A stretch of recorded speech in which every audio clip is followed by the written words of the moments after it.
heading to Downing Street. Just how serious is this?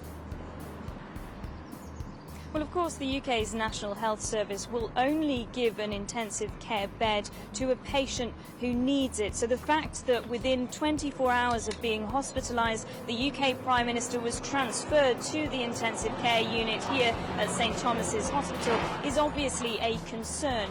That's why consortiums of British industry are pooling resources from all areas, such as medical, aeronautical and construction. Assembly lines like these could be used to manufacture much-needed ventilators in the UK. There are currently 8,000 of them belonging to the NHS, and it's estimated around 30,000 life-saving ventilators could be needed in the coming months.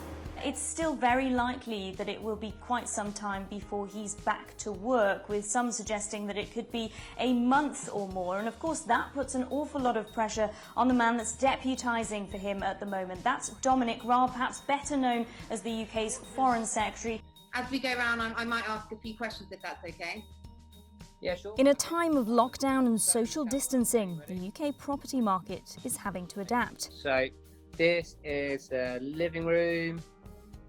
This is the new normal. Renters and buyers taking virtual tours of their prospective new homes. When we started realising how serious this situation was. Well, there's a growing sense of alarm at how this virus is spreading. In Italy, the number of deaths has hit 17, and the number of cases rose by 200 on Thursday to 650. And you only need to look at the UK's front pages to see that for yourself. We've got The Guardian here, which is a pro-EU left-leaning newspaper, describing Britain as a small island after leaving 47 years worth of relationship with the EU. We've also got The Eye here describing it as Britain's leap into the unknown. But then on the flip side of that, we have other newspapers, the Daily Express, almost taking credit for getting Brexit done, saying, yes, we did it. What's next? Well, of course, the withdrawal bill has been signed off by the EU. That is why we're here. That is why Brexit has gotten over the line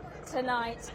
But in terms of what happens next, well, we go into this 11-month transition period where there will be a negotiation between the EU and the UK. But of course, it is a difficult time for the UK toy industry. Last year, year-on-year sales fell 6%.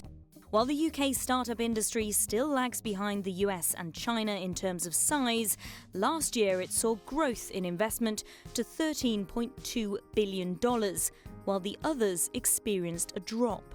The number of startups in Britain like this one has risen 2 years running, and according to the Centre for Entrepreneurs, more than 45,000 tech startups were launched just last year alone.